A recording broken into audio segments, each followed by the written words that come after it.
Vamos lá, continuar nosso estudo, então. Semana passada nós falamos sobre Eu Sou, estamos estudando essas 7 vezes que o Evangelho de João, ele põe na boca de Jesus, porque ele escreve o que Jesus falou, Eu sou, e nós já vimos que isso remete à cultura judaica, ao Êxodo, quando Deus chama Moisés para libertar o povo, e então Moisés diz: Senhor, quando o povo me perguntar qual é o seu nome, o que eu falo? Então Deus diz a Moisés: você diz para ele que eu sou, me enviou a vós. Então este eu sou é eu existo, é algo completo, é algo que eu sou, é eu existo antes de tudo. Não há tempo para trás, é infinito, não há tempo para frente. Eu sou, eu simplesmente existo, eu criei o tempo. Esta é a ideia. E nós vimos que ali, no Evangelho de João, ele registra pelo menos 7 vezes isso. Jesus fala que ele eu sou o pão da vida. Ele diz, eu sou a luz do mundo. Ele diz, eu sou a porta. Ele diz, eu sou o bom pastor, eu sou a ressurreição e a vida. Foi o que nós vimos na semana passada. E hoje nós vamos ver a 6ª vez que o Senhor Jesus fala isso, e ele diz, eu sou o caminho e a verdade e a vida. É nesse texto que nós vamos ver hoje, vamos estudar, aliás, e está em João, no Evangelho de João, capítulo 14, nós vamos estudar um pouquinho esses versículos, são apenas 6 versículos, onde o Senhor Jesus usa essa expressão, eu sou, e aqui, como eu disse, pela 6ª vez, nós vamos ver no versículo 6, mas vamos começar em João capítulo 14, verso 1, porque Jesus está falando aqui, ele já está se aproximando da sua morte, ele está já falando com os discípulos, nós vimos que Pedro já havia dito que, eu vou com o Senhor até o fim, e ele diz para Pedro, você vai me negar 3 vezes, antes que o galo cante 3 vezes, você vai me negar. Então está nesta conversa, e aí então, Jesus fala no capítulo 14, verso 1, não se turbe o vosso coração, credes em Deus, crede também em mim. Na casa de meu pai, há muitas moradas, se não fosse assim, eu vou-lhe teria dito. Vou preparar-vos lugar, e quando eu for, e vos preparar lugar, virei outra vez, e vos levarei para mim mesmo, para que onde eu estiver, estejais vós também. Mesmo vós sabeis para onde eu vou, e conheceis o caminho. Disse-lhe Tomé, Senhor, nós não sabemos para onde vais, e como podemos saber o caminho? Disse-lhe Jesus, eu sou o caminho, e a verdade e a vida. Ninguém vem ao Pai, senão por mim. Até aqui, vamos orar. Nosso amado Deus e Pai, pedimos Tuas bênçãos, Senhor Deus, para a nossa compreensão do texto, ó Pai. Que nós possamos, ó Pai, compreender completamente a Tua palavra, Senhor Deus, e que isso faça sentido em nosso coração. Talvez, Pai, aqui ou assistindo pela rede social, alguém esteja com o coração turbado, Senhor, ou esteja desnorteado, desorientado quanto ao seu caminho. Senhor Deus, que o Senhor possa, através da Tua palavra, esclarecer, tirar a turbulência do coração, tirar, Senhor Deus, este sentido de perdido, sentido de que não há objetivo, que possa tirar isso, Senhor, e dar um objetivo na vida, e te colocar paz no nosso coração, que a Tua palavra possa trabalhar nisso nesta noite, e no momento em que alguém estiver ouvindo ou assistindo este culto, eu te peço, Senhor, em nome de Jesus Cristo, amém. Vamos lá então, começando pelo versículo 1, né? Olha, Jesus estava dizendo, não se turbe o vosso coração, credes em Deus, crede também em mim. Em alguma versão, eu copiei aqui, está dizendo assim, não se perturbe o coração de vocês, Creiam em Deus, creiam também em mim. Ou outra versão ainda diz: não deixem que seu coração fique aflito. Creiam em Deus, creiam também em mim. Bom, o que nós estamos vendo aqui? Jesus está falando do coração em turbulência, do coração amargurado, do coração transtornado. E parece que o Senhor Jesus não está escrevendo há 2000 anos atrás, parece que ele está escrevendo nos dias de hoje, porque o século 21 é o século da ansiedade, da depressão, dos distúrbios de sono. Já notou isso? Quanta gente tomando remédio, e olha, não é culpa de vocês, não é culpa de você que toma remédio, não é. É a sociedade que está nos oprimindo com isso, tirando a nossa paz. Nós não temos mais paz, parece que não temos paz. E aí você vai ver que isso está aumentando, pega qualquer estatística.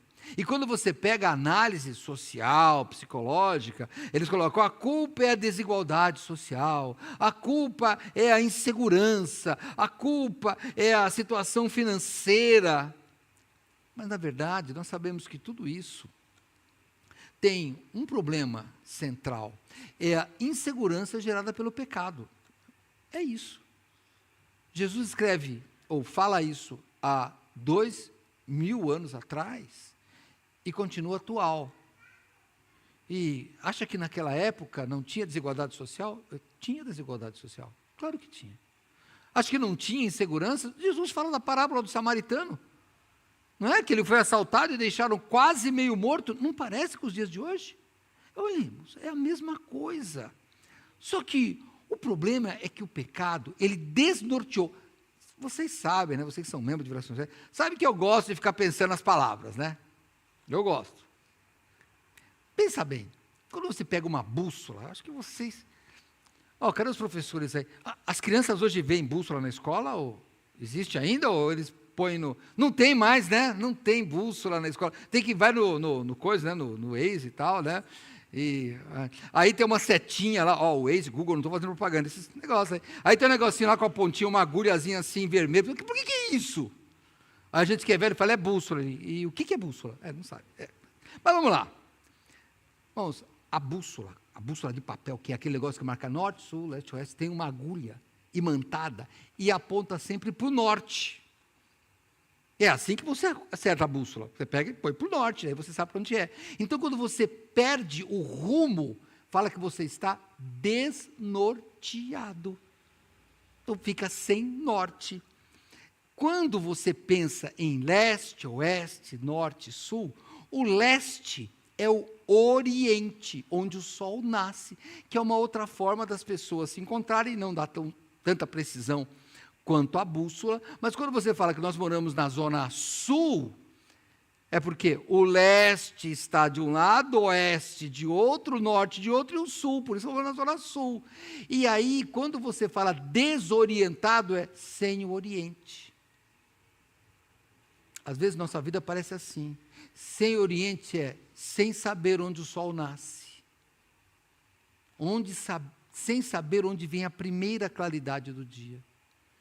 E parece que nos nossos corações de hoje, estamos assim, não sabemos quando o sol nasce. Parece que estamos a vida inteira num shopping. Já notou que o shopping não tem relógio? Já viu relógio em shopping? Não tem relógio. A cor é sempre a mesma, o padrão é igual. Você entra, fica um tempo lá, quando é no fim da tarde você sai e fala: já escureceu? Ou então você diz: choveu, e você não percebe. Essa é a ideia mesmo, a ideia é essa. Mas o problema é que isso tem ficado dentro de nós. Nós ficamos desse jeito, a rotina vai nos trazendo, e tudo isso acaba nos tornando ansiosos, aflitos, e vamos procurar uma série de saídas. Mas Jesus, ele dá a resposta, dá uma olhada, ele podia falar assim: olha, não se turbe vosso coração, tenha segurança, mas ele não diz isso. Ele podia dizer: não se turbe o vosso coração, tenha amor, mas ele não diz isso. Sabe o que ele diz? Não se turbe o vosso coração, tenha fé. A fé é o antídoto. Porque a fé é a resposta. E o que é ter fé? Ter fé é acreditar. E me parece, aí você fala, por que, pastor, então nós estamos sofrendo tanto? Mas é minha interpretação. Oh, meus irmãos psicólogos, aí, ó, eu não sou psicólogo, eu sou uma pessoa que estou analisando do meu ponto de vista. Eu posso estar errado, mas pela Bíblia parece isso. Você nota que nas redes sociais aí, tudo nos leva ao descrédito. Ao descrédito. Nós vamos ter eleição. Ou eleições agora, né? Nós acreditamos na promessa dos políticos? Né? A gente não acredita. Esse dia eu estava conversando com uma pessoa que é síndico de um prédio. Ele disse, nós vamos colocar um telão aqui na quadra, vamos ter pipoca para assistir a quadra. Ela disse, eu não acredito que o Brasil vai ganhar, mas eu vou colocar. Está vendo? Já vai assim, não acredito. Não acredita, já vai no descrédito. Então, nós vamos ficando descrentes de tudo. Então, a vida é desnorteada. E aí nós acabamos desacreditando tanto que perdemos a fé. Perdemos a fé nas instituições. Vejam, olha, sem teoria da conspiração, mas só veja a sociedade. Você começa a olhar os políticos e você vê os políticos como corruptos. Talvez tenha alguém que não seja corrupto, não é possível. Pastor, está defendendo político? Não, estou defendendo a sociedade, as instituições. Você nota que agora, quando você fala que é crente, evangélico, sei lá, ele sempre pega alguma igreja que deu de escândalo. Por quê? Para desacreditar a igreja. Nós aqui, eu, pastor Neil, pastor Ricardo, sofremos. Quando fala que é pastor, as pessoas olham para nós com o quê? Com desconfiança. Por quê? Porque a ideia é desacreditar. Eu vou preencher, e aí, olha, é a pauta que o pastor Neil falou. Fui preencher o formulário, antigamente era você homem e mulher, agora tinha 6 opções. Eu falei, eu acho que eles querem que eu desconfie do que eu sou. E eu procurei, pastor, uma palavra que me definisse. Eu tive que ir no dicionário, porque não tinha homem. Tinha um monte de coisa, você homem não sei o quê, homem não sei o quê. Eu falei, mas para que tanto adjetivo assim? Quando eu nasci, eu só sei que eu sou homem, mas agora e o resto? Aí eu tive que procurar o que queria dizer aquilo. Olha como é, isso tudo te leva ao descrédito. Esta é a ideia, e por isso da turbulência do coração. E aí, por causa desta falta de perspectiva, desta falta de fé, nós ficamos angustiados. E o que nós queremos? E aí vem o perigo, hein? Olha, eu falei da teoria da conspiração, mas pensa, tem um mundo espiritual, e esse mundo jaz no maligno, que é o Satanás, e o que ele quer? Ele quer que a gente desacredite na Bíblia. Ele quer que nós desacreditemos no Deus verdadeiro e em Jesus Cristo. É isso que ele quer fazer com a gente. Então a gente começa a querer resultados imediatos. E pensamos que isto resolve. Já notou? Pensa bem. Qual é o remédio que a gente quer? O remédio que cura na hora. A gente não quer esperar um tratamento. Por que dessa ansiedade? Porque a gente não sabe se vai dar certo. A gente não sabe se vai dar certo. Então, a pessoa fala, olha, vamos fazer aqui, por exemplo, hein, nenhum problema com você, siga o que o seu médico falou, hein? Falei, não sou médico, não sou psicólogo. Mas imagina, olha, vamos fazer uma reeducação alimentar aqui. Aí vem o médico e fala, não, aplica essa canetinha aqui que em um mês você resolve, me dá a canetinha. A gente quer na hora. O que você quer na hora? As academias que você vai, elas querem o quê? Elas querem que você faça o plano anual. Por quê? Porque quando você entra, você vê aquela foto da pessoa lá musculosa e tal, aí você faz lá 15 dias, vai no espelho e fala, mas cadê os músculos? Aí 15 dias você fala, mas peraí, a barriga continua igual, não é possível. 15 dias como se fosse uma eternidade. A gente não quer. Aí vem o dono da academia e fala, olha, toma esse negócio aqui, que vai melhorar o seu músculo. É verdade, vai acabar com o rim e com o fígado, mas vai melhorar o músculo. Você vai ficar sem fígado, sem rim, mas não tem importância. Mas não é músculo que você quer, então vão te oferecendo as coisas imediatas. E por que a gente quer o remédio na hora? Porque a gente não confia no tratamento. A gente quer já tomar alguma coisa para ter resultado, porque nós não acreditamos que o nosso esforço numa academia vai ter um resultado, e no futuro a gente não acredita. E a gente acaba não acreditando, sabe no quê? Na vida depois desta. Nós acabamos mostrando que não acreditamos numa vida transcendental. Irmãos, transcendental é o que vai além daquilo que nós estamos vendo. Tá? A vida transcendental é a vida depois da morte, que pode ser uma vida plena ou uma vida de tormento. Que vai ser, na verdade, isso chama-se morte. Mas é isso que vai acontecer, e isso acaba tirando isso de nós. E por quê? Como é que eles vão fazer isso? Estão fazendo isso tirando a nossa fé, não no resultado da academia, não no resultado do médico, mas a fé de que Jesus ressuscitou. Vai lá, não vou ler, mas vai lá em 1 Coríntios 15. Se Cristo não ressuscitou, os mortos também não ressuscitam. Olha, se os mortos não ressuscitam, o Cristo não ressuscitou. E se Cristo não ressuscitou, o que é a nossa fé? Vã, sem sentido. É aí que querem chegar. Então, tome cuidado. Eu já disse, conversei fui numa igreja falar, e aí, eu já falei isso algumas vezes já, qual é o seu sonho? Meu sonho é que eu quero viver mais ainda. Eu falo, mas calma, por que você quer viver mais? Por que quer viver mais? Estou conversando com um senhor de certa idade já, e ele disse para mim, olha, ele é crente, hein? Mas olha como as palavras nos enganam. Ele falou, pastor, eu acho que eu não tenho mais 5 anos de vida. Eu falei, não, irmão, o senhor querendo me dizer que daqui a 5 anos, no máximo, o senhor encontra com Cristo? Não é melhor pensar assim? Não, se eu não tenho vida, eu estou desistindo de viver. E se eu penso em Cristo, eu me alegro de viver cada segundo. Eu me alegro. Poxa, como a gente brinca aqui, eu, pastor Neil, estamos descendo a ladeira, irmãos, descendo a ladeira deste mundo. Mas tem uma música antiga, até de Luiz de Carvalho, pelo menos ele cantava, que ele dizia, a cada dia eu subo um degrau. Não é que eu desço, a gente desce o degrau aqui, ó. Esse cabelo caindo, branco, cabelo branco, isso é o que nós estamos descendo nesse mundo. Mas, irmãos, fortalecendo no Espírito, nós estamos subindo. Estamos subindo. Temos que acreditar nisso, senão a vida vai ficar muito amarga.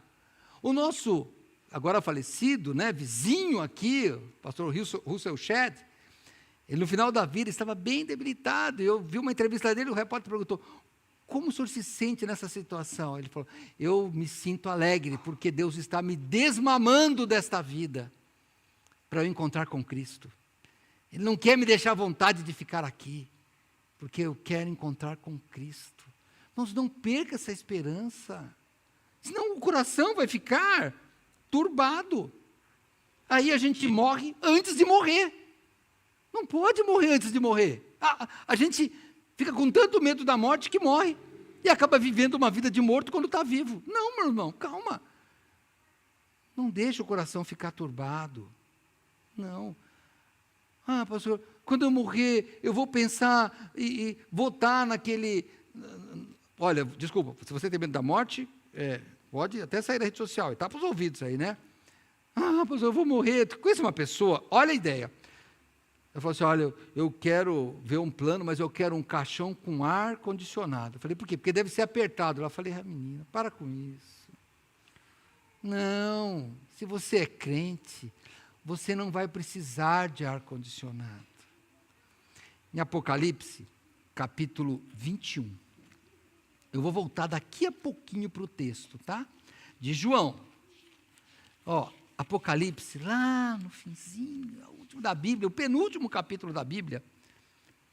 No verso 2, a Bíblia diz que ao apóstolo João, ao escritor de Apocalipse, foi revelado alguma coisa. E olha o que ele diz no capítulo 21, verso 2. Eu, João, vi a santa cidade, a nova Jerusalém, que de Deus descia do véu, adereçada como uma esposa ataviada para o seu marido. E ele descreve como que é. Vamos dar um pulinho aqui, se você está no capítulo 21, vai lá para o versículo 22, lá mais no final, Mais no final. Capítulo 21, verso 22. E nela, na cidade, não vi templo, porque o seu templo era o Senhor Deus, Todo-Poderoso, e o Cordeiro.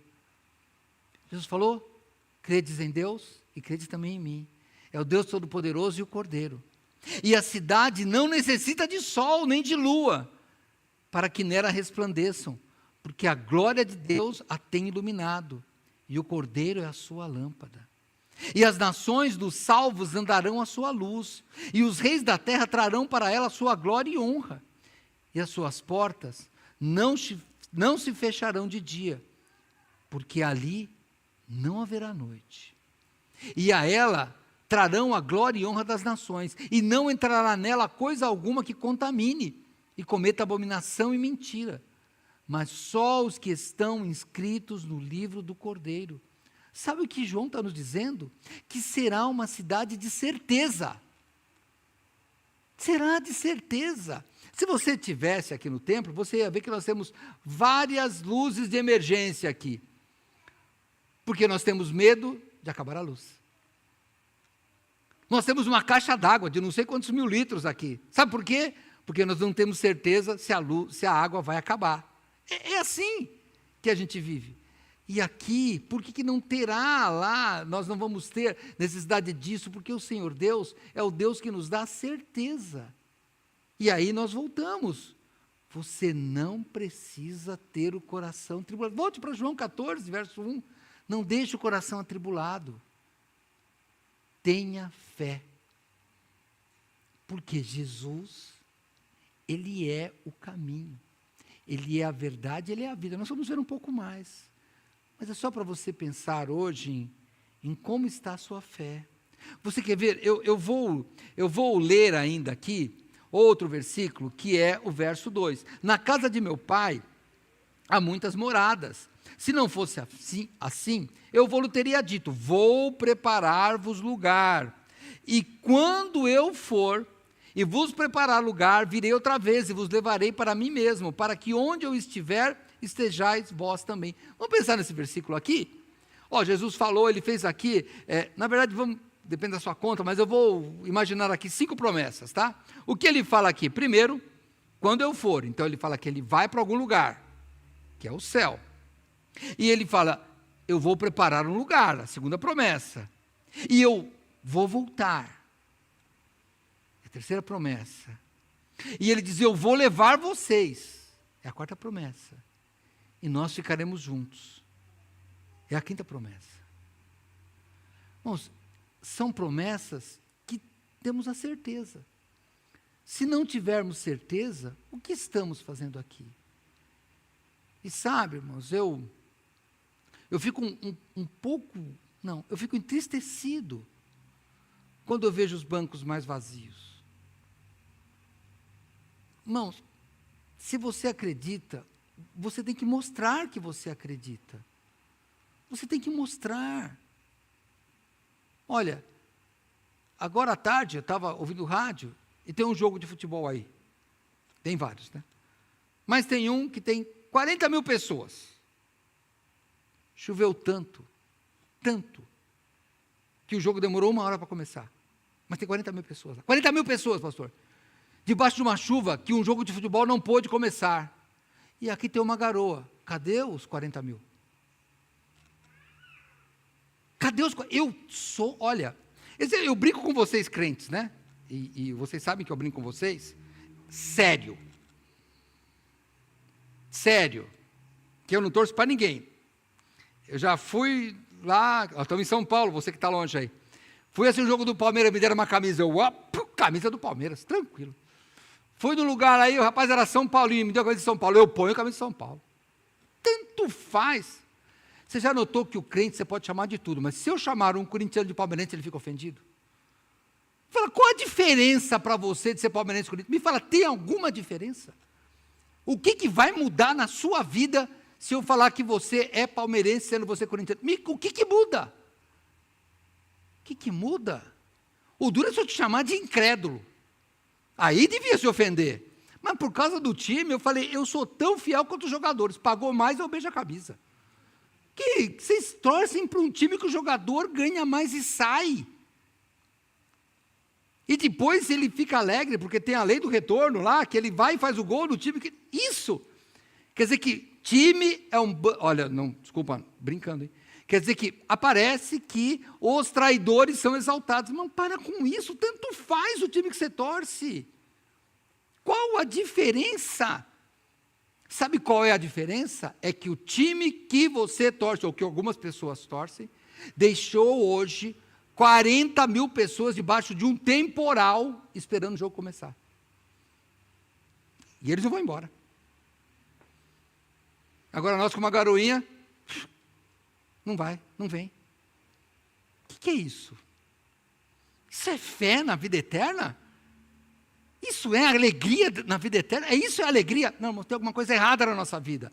Acorda, tem algo errado. Irmãos, tem algo errado que nós temos que mudar. Não pode ser assim. As promessas de Jesus são mais, e aliás, as únicas verdadeiras, mais do que o seu time de futebol. O seu time de futebol não te promete nada. Nada. Nada. Eu estou brincando de futebol, qualquer coisa. Não te promete nada, meus irmãos. Nada. Jesus falou que ele ia.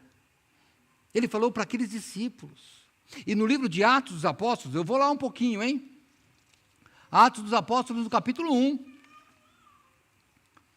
No capítulo 1, Jesus faz outra promessa. Eu vou te mandar o Espírito Santo. Verso 8. Mas recebereis a virtude do Espírito Santo que há de vir sobre vós, e ser-me-eis testemunhas, tanto em Jerusalém, como em toda a Judéia e Samaria, até os confins da terra. Se você quer entender isso, volta porque nos nossos vídeos, o pastor Nil já explicou isso bastante, que foi você que pregou sobre esse versículo aqui, nas nossas, de quarta-feira estamos estudando o livro de Atos dos Apóstolos. E daí continua, e quando dizia isto, verso 9, vendo eles, os discípulos vendo Jesus, foi levado às alturas de uma nuvem e o recebeu, ocultando os seus olhos. E estando com os olhos fitos no céu, enquanto ele subia, eis que junto dele se puseram 2 homens vestidos de branco, os quais disseram, homens galileus, por que estáis olhando para o céu? Esse Jesus, que dentre vós foi recebido em cima no céu, há de vir, assim como para o céu o vistes ir. Nossa, ele não tinha falado, eu vou preparar lugar. E aí, quando os discípulos ficaram assim estagnados, 2 anjos, aqui estão 2 anjos, irmãos, 2 anjos. Falaram, por que vocês estão espantados? Ele já não falou que ia? E ele fala, sabe o que os anjos dizem para ele, esses 2 anjos? Vocês vão vê-los de volta, porque ele vai voltar. Ele vai voltar. É assim. Pastor, mas já faz 2000 anos, não faz mais. Se você contar desde Adão, faz muito mais. E ele vai se cumprindo a promessa, no tempo dele. Os fracos na fé vão desanimando. Mas, irmãos, Jesus aprovou isso. Quando ele morre e ressuscita, ele já nos coloca nos lugares celestiais. Olha, eu vou em outro texto, daqui a pouco eu volto lá para João, hein? Está vendo? São só 6 versículos, vai ser rapidinho. Eu estou no 3. Vamos lá. Efésios capítulo 2. Vamos comigo, por favor. Está lá, Coríntios, Gálatas, Efésios. Pronto, achei aqui. Efésios capítulo 2. No versículo 4, diz, mas Deus que é riquíssimo em misericórdia, pelo seu muito amor com que nos amou, estando nós ainda mortos em nossas ofensas, nos vivificou juntamente com Cristo, pela graça sois salvos, e nos ressuscitou juntamente com Ele, e nos fez assentar nos lugares celestiais em Cristo Jesus. Irmãos, é isso, nós já temos que viver como se assentados nos lugares celestiais. E nós não conseguimos, pastor, eu já me sinto assim. Senta assim? Você acha que vai ser assim? Você acha realmente que Deus vai estar num lugar e eu vou falar, eu não vou porque o meu sofá está confortável? Você acha? Entra na sua cabeça isso? Não entra, irmão, na minha. Sabe por quê? De novo, eu vou repetir, hein, porque me espantou isso. Quando eu imaginei, quando eu ouvi no rádio que tinha 40 mil pessoas debaixo da chuva há 1 hora, esperando um jogo que tudo diz que vai ser feio, porque vai ser quase um polo aquático, e eu imaginei, quando eu chegar na igreja vai ter lugar para estacionar. Eu fiquei triste quando não tinha lugar. Eu queria ter vindo na chuva, viu? Não, parece que o templo chama-se estádio. Parece. Por quê? Onde estiver Deus eu quero estar, parece que tem um Deus que está atraindo mais. Irmãos, o que vai acabar com isso? Você tem que mudar. Não estou dando bronca em você, crente, membro de Vila São José. Não, eu estou dizendo só que nós temos que mudar a sociedade, e a mudança começa por nós mesmos. Não adianta exigir do outro, se nós não mudarmos a nossa vida. Pensa nisso, meu irmão, não é possível que estamos aceitando a sociedade nos ditar regras que nós sabemos que está acabando conosco. Acabando. Jesus falou que é a fé. E mais, volta para João capítulo 6. Vamos voltar lá. Capítulo 14, perdão.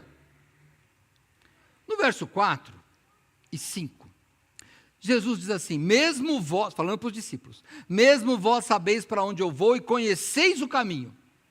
Disse-lhe Tomé: Senhor, nós não sabemos para onde vais, e como podemos saber o caminho? Irmãos, aquela cidade de Apocalipse, lá onde tem tudo certeza, é bom, né? A gente pode falar: eu acredito que existe essa cidade. Ah, que bom. E você sabe como chegar até lá?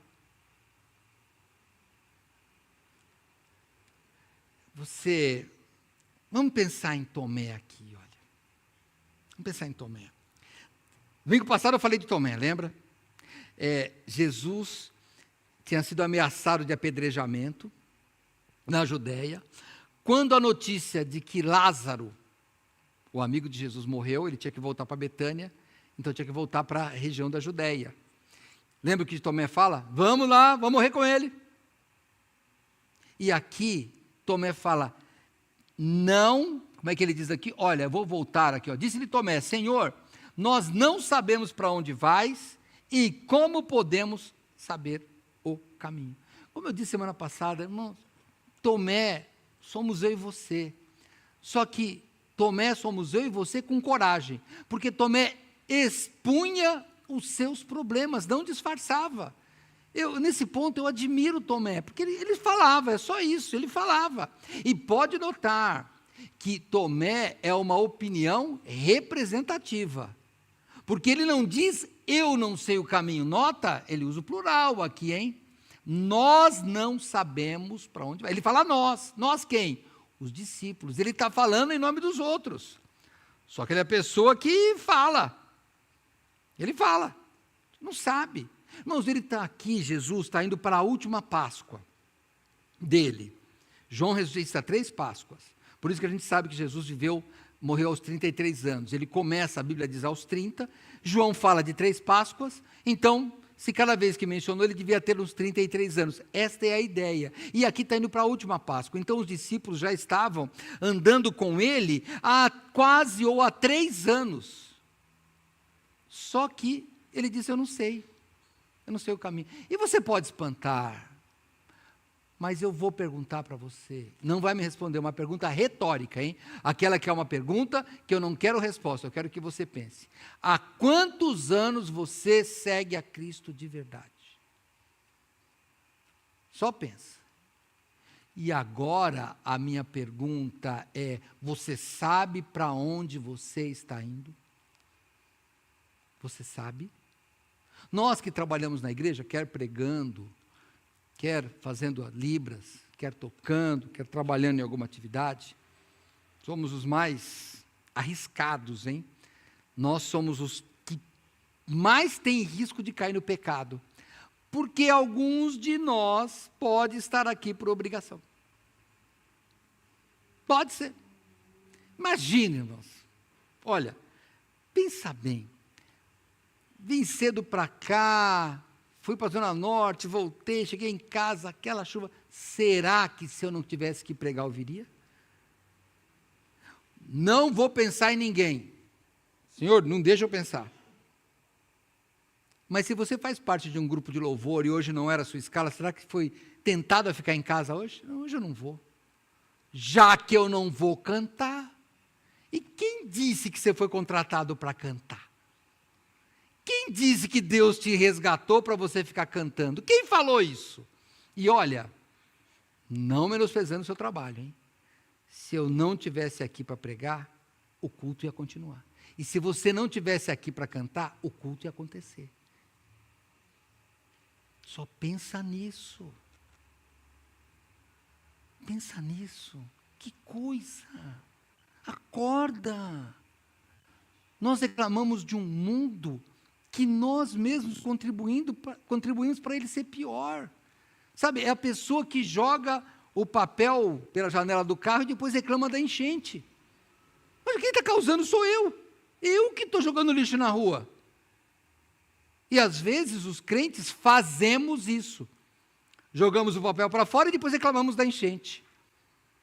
Não viemos ao culto e depois reclamamos que estamos frios ou que a igreja está fria. Irmãos, eu vou pedir para você, não fale que a igreja está fria. Você vai falar assim, a igreja estamos frios. Aí está certo.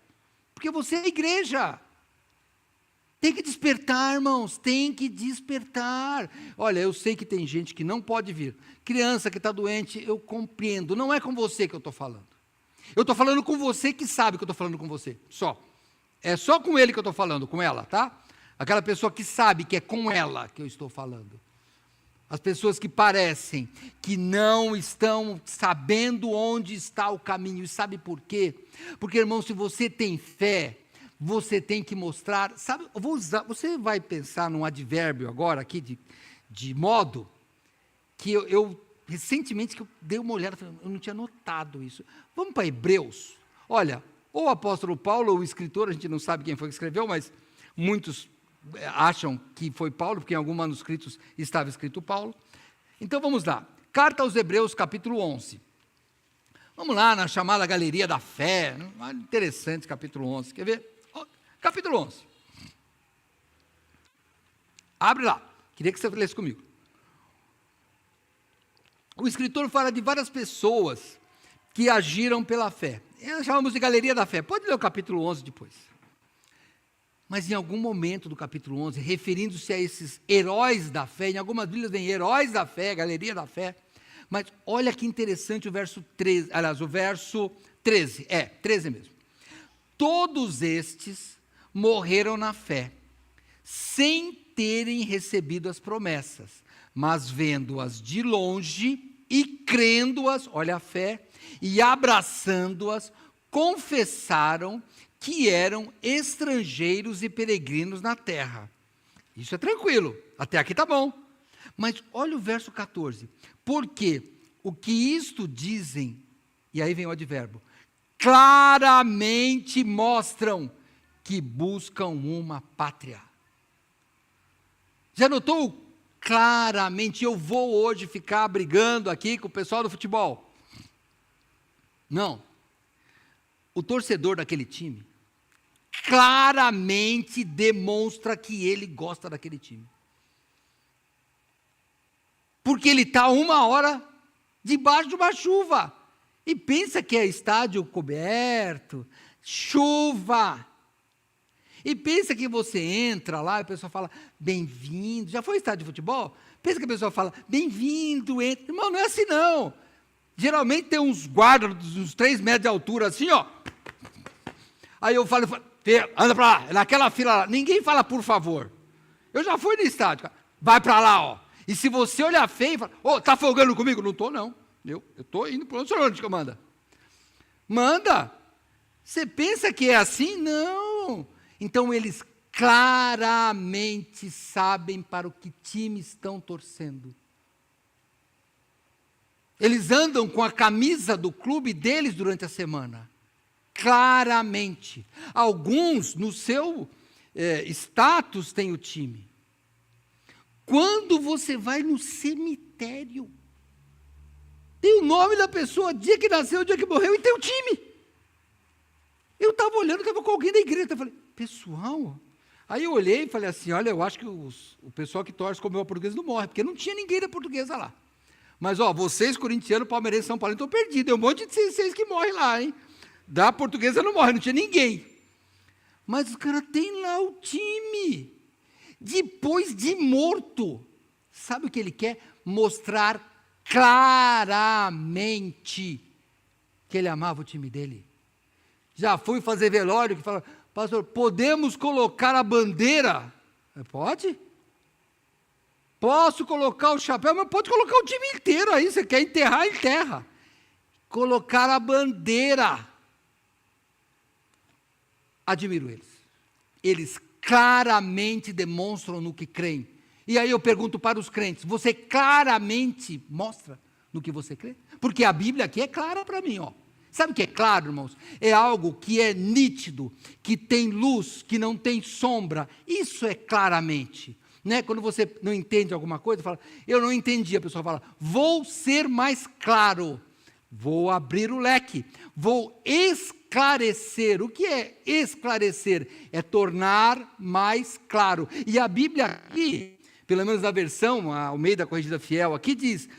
Verso 14, porque os que dizem isso, os que dizem o quê? O que eles dizem? Eles dizem que creem, abraçam as promessas e confessam que são peregrinos na terra. Os que dizem isso claramente mostram que buscam uma pátria. E eu pergunto, parece que estamos buscando uma pátria? Parece. Sem problema nas academias, sim, sem problema.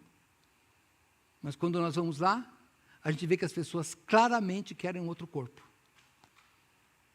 Quando você vai no médico, as pessoas claramente querem mais saúde. Claro. Agora, e na vida espiritual? Me fala, qual a forma que nós temos de viver, onde as pessoas claramente podem saber que estamos vivendo como peregrinos aqui? Se parece que cada vez queremos mais dinheiro para gastar nesse mundo, porque que eu saiba, depois que eu morrer, não vai gastar o dinheiro lá. Como é que nós estamos mostrando que claramente queremos, na cidade celestial, que somos peregrinos, se nós estamos nos matando para ter um corpo melhor, para quê? Para viver nesse mundo. Como é que nós mostramos que nós queremos ir para a vida celestial, que é depois dessa, se nós estamos trabalhando que nem um doido, trabalha 15 horas por dia, claramente para esta vida. E eu não quero, falei de novo, não quero resposta. Eu só quero pensar. Se você pudesse falar para mim, vamos dizer que fizesse uma brincadeira aqui, você vai preencher quais os sinais claros de que você vive como um peregrino neste mundo e busca a pátria celestial, o que você escreveria? Não me fala. Consegue imaginar? Eu o quê? Eu o quê? Eu agradeço a Deus na hora de comer no restaurante se ninguém estiver olhando? É isso? É claramente? O que é claramente para você? Temos que repensar a nossa forma de cultuar a Deus. Claramente, eu fiquei assustado lendo isso. Assustado. Os torcedores de futebol, parabéns para vocês. Vocês claramente demonstram que amam o seu time. 1 hora aí debaixo da chuva. E nós aqui não conseguimos ficar 40 minutos com o telhado. 1 hora numa arquibancada de cimento. Debaixo de chuva. E a gente, 40 minutos com cadeira estofada. Quem é o que acredita claramente? Nós ou eles? Me parece que são eles. E a gente não vai conseguir mudar esse mundo. Nós não conseguiremos mudar esse mundo. Nós não vamos poder dizer, sabe o quê? Jesus é o caminho, a verdade e a vida. E por quê? Porque estamos trilhando um caminho que não demonstra que estamos indo para aquele objetivo. Só pensa nisso. Você está caminhando com isso? Olha o que Jesus fala, capítulo 14. Volta lá para o capítulo 14. Lembra o que ele disse aqui no verso 4? Mesmo vós sabeis para onde vou e conheceis o caminho. Mas Tomé disse: Senhor, nós não sabemos para onde vais. Como podemos saber o caminho? E eu pergunto para você, eu sou 30 anos crente, 40 anos crente, 10, 20, não sei. Você sabe para onde vai? Sabe o caminho? É claro para você? As pessoas ao redor falam claramente, eu sei que essa pessoa crê na vida eterna, está caminhando para isso? É bom pensar. Voltando no texto, vamos lá. Jesus então chega no ápice, no que ele falou, verso 6, quando Tomé, representando os discípulos, e nós também, não sabemos para onde o Senhor vai, não sabemos o caminho. Jesus, ele não discute. O que ele faz? Ele esclarece. Ele deixa claro, Tomé, discípulos, crentes do ano de 2026, eu, Jesus, sou o caminho, eu, Jesus, sou a verdade, eu, Jesus, sou a vida. E quando ele diz, ninguém vem ao Pai senão por mim, é uma cláusula de exclusão. Isso aqui sabe o que significa? O único. É o único. Esse senão é o único. E assim, você só pode fazer a prova se você estiver na sala de aula para os professores. Isso quer dizer o quê? Ah, pastor, mas eu fiz a prova em casa, professor. Problema seu, zero. Porque o único modo era, se não, tira zero. Pronto, acabou. Quando você fala se não, significa o quê? Se não for desta forma, não tem valor. É só isso. Então, quando Jesus diz isso, você poderia traduzir isso eu sou o único caminho, eu sou a única verdade, eu sou a única vida. E é isso que ele fez. Meu irmão em Cristo, acorde. Volta para Hebreus, agora no capítulo 10. A gente leu o capítulo 11, estamos terminando, de verdade, viu? Volta no capítulo 10.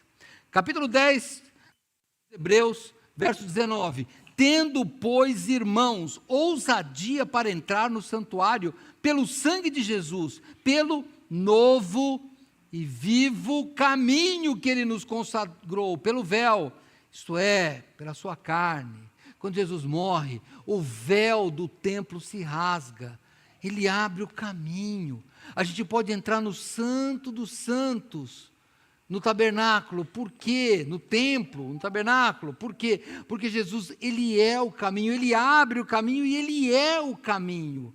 É isso que nós temos que pensar. Então Jesus é o único caminho.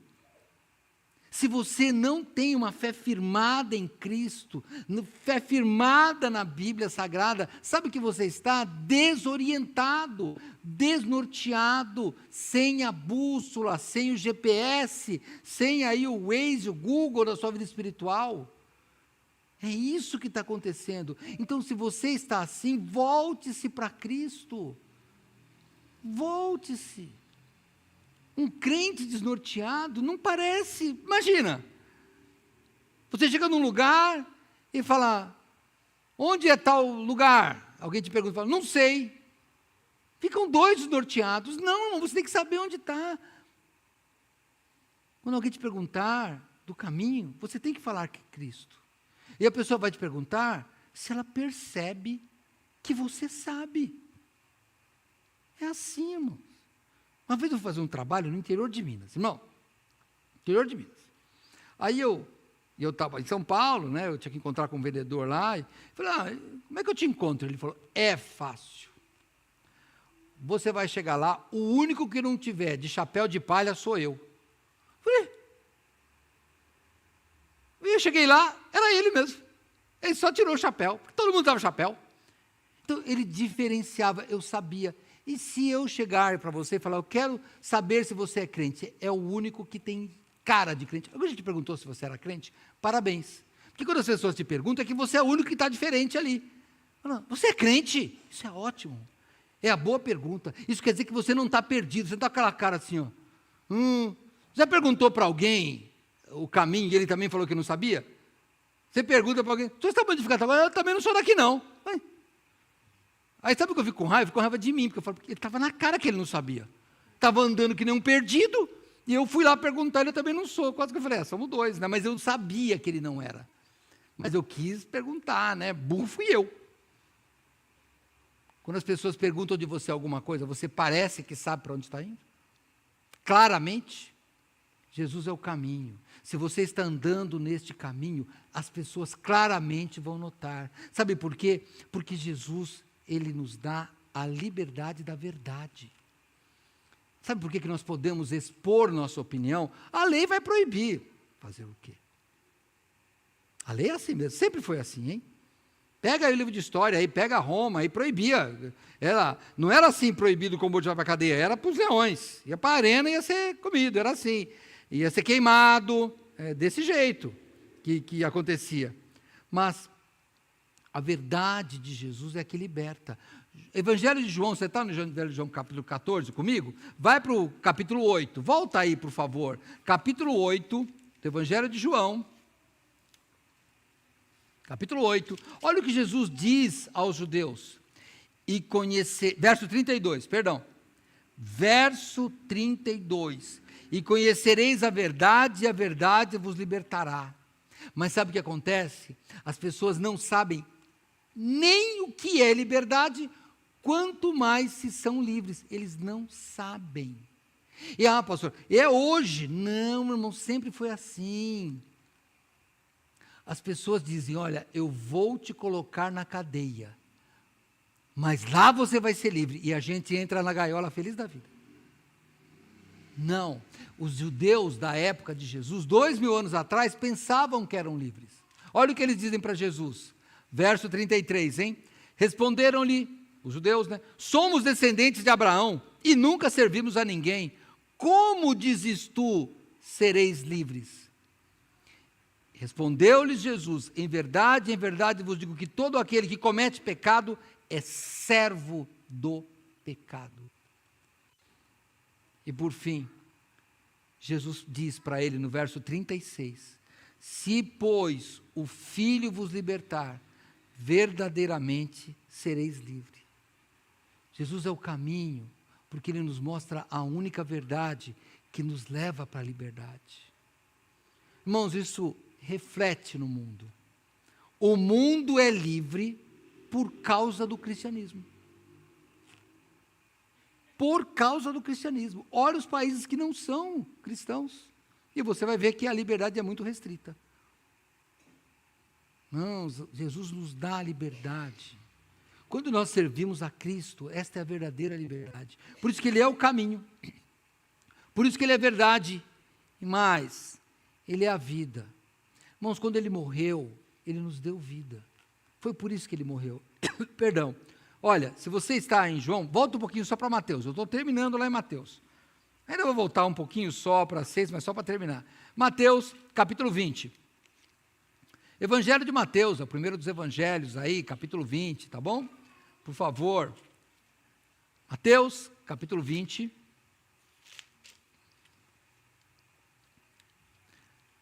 Jesus explica no verso 28 a função, bem como o Filho do Homem não veio para ser servido, mas para servir e para dar sua vida em resgate de muitos. Quando Jesus deu a vida dele, nós ganhamos. Nós só temos vida porque Jesus nos deu. Ele é a vida. E qual vida? Aí de novo, da mesma forma que nós não entendemos o que é liberdade, temos que entender o que é liberdade para saber se você é livre. Temos que entender o que é vida para saber se você vive. Para você viver é só o que esse corpo te oferece, isso não é vida. Se você anda com uma daquelas pessoas que acredita que quando esse corpo morrer tudo vai acabar, isso não é vida. esta parte aqui do corpo é um período da nossa vida. Daqui a pouco nós vamos para uma outra vida. E aí haverá o problema. Quem não estava no caminho único, quem não estava na verdade única, não terá a única vida, porque morrerá de novo. Você vai ter a segunda morte, se você não crer em Cristo. Por isso é que Ele é a vida. Porque daí, quando você aceita, a sua vida não mais acaba e só vai para melhor. Quando você não tem Cristo, esta vida acaba e depois você morre de novo no julgamento.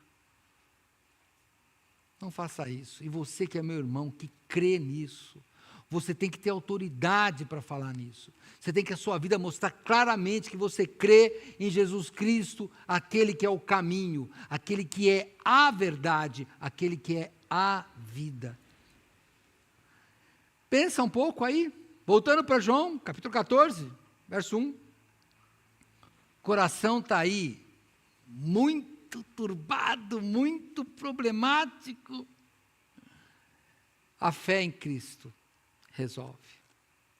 Você está aí duvidando das promessas da Bíblia. Jesus falou que Ele ia, que Ele vai voltar e vai nos levar. É por isso que nós estamos aqui, porque Ele ressuscitou comprovando isso e vai vir nos buscar. Isso tira a ansiedade, a incerteza. Você está descrente com todas as mentiras? Irmãos, isso foi desde o início do mundo, mentira. Desde que Adão pecou e o pecado entrou no mundo, que tem a mentira, é assim mesmo. Não é para não se conformar, claro que não tem que se conformar. Vamos combater a mentira, é verdade, mas nós temos que lutar pela verdade, irmãos, e a verdade é Cristo. Porque fazendo isso, você terá a vida. Tome cuidado, para que você não seja um morto-vivo. Nós somos uns vivos. Vivos aqui e vivos depois que esse corpo morrer. Vivos diante do Senhor. Jesus é o único caminho, é a única verdade e a única vida. Creia nisso, meu irmão, e demonstre claramente sua crença. Vamos orar, vamos pensar um pouco da nossa vida. Por isso é que Jesus diz: eu sou o caminho, a verdade e a vida. É assim que você crê? Pensa nisso. Eu queria agora que você fizesse um ajuste. Talvez tenha alguma coisa que você precise de mudar. Tome a decisão hoje. Não precisa de vir à frente hoje. Eu vou convidar, mas não precisa. Demonstre. Diga: a partir de hoje eu vou mostrar a minha crença. Não vou brigar com ninguém. Não briga, não precisa. Mas eu vou mostrar. Eu vou mostrar para mim mesmo de que eu creio em Jesus Cristo, aquele que é o único caminho, a única verdade, a única vida. Eu creio. Eu não vou ficar, eu vou diminuir minha ansiedade, porque eu creio em Jesus Cristo, que é o caminho, a verdade e a vida. Eu vou olhar a vida desse jeito, e eu terei a verdadeira vida, que é a vida eterna que Cristo Jesus nos dá. Senhor, eu te peço em nome de Jesus Cristo, caminho, a verdade e a vida. Peço, Senhor Deus, que o Senhor nos abençoe, para que nós possamos, ó Pai, demonstrar claramente que aqui somos peregrinos, Senhor Deus. Nós estamos buscando a outra pátria, nós estamos vivendo neste mundo, mas com o objetivo de ir até a outra pátria, que é aquela que nos espera, aquela que o Teu Filho Jesus preparou para nós, Senhor. Nos dê ânimo, nos dê coragem, para levantar essa bandeira, Senhor, para lutarmos e batalharmos pela fé. Eu te peço que haja um grande despertamento entre nós, Senhor Deus. Eu peço, em nome de Jesus, o caminho e a verdade e a vida. Amém.